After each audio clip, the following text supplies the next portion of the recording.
So tonight for dinner, I made this delicious baked ziti. Hands down, one of my favorite dishes since I was a kid. Let me show you how to get down. So we start this off by adding about 2 teaspoons of avocado to a large pot. And then we got some ground Italian sausage and ground turkey, about a pound of each. Let that cook down and then start to chop it up until everything's fully cooked. Next, I had to add some veggies, so I chopped up 1 green bell pepper, 1 red bell pepper, and 1 yellow onion. I gave these a good dice and then I added it right to that ground meat mixture. I allowed this to cook down for another 4 to 5 minutes over medium-high heat. Next, I added 2 tablespoons of tomato paste, and I cooked that down for an additional 2 to 3 minutes before adding garlic paste and gave it another 60 seconds. It's going to come out looking just like this. I could eat this by itself over rice, but we're going to add some tomato puree, about 28 ounces of that, and then 28 ounces of some diced tomatoes as well. Reduce your heat to medium and then stir this up. You're going to add some nature seasoning, which is an all-purpose seasoning, and then a couple teaspoons of some Italian seasoning.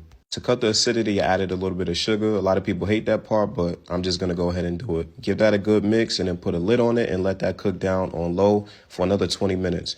Then to some salted water, added some ziti pasta to it. Give it a mix. Don't add any oil and it won't stick together. While the pasta's cooking, we're going to get this ricotta mixture in a bowl, which is ricotta cheese, some mozzarella, some Parmesan, chopped up some spinach, and chopped up some parsley. Add an egg to that and then give it a good mix. I know a lot of people feel like the ricotta is reserved for lasagna, but this is how I grew up eating it. And by now, your pasta sauce should be nice and cooked down.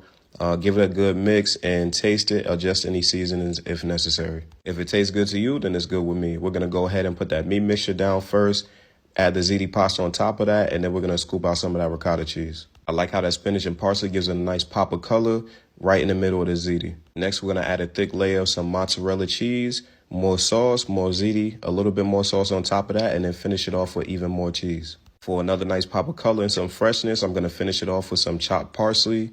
Please use the fresh one and not that dry stuff. Loosely cover it with some foil and get it into a 375-degree oven for about 20 minutes and then take the top off for like 10 minutes and let it go uncovered.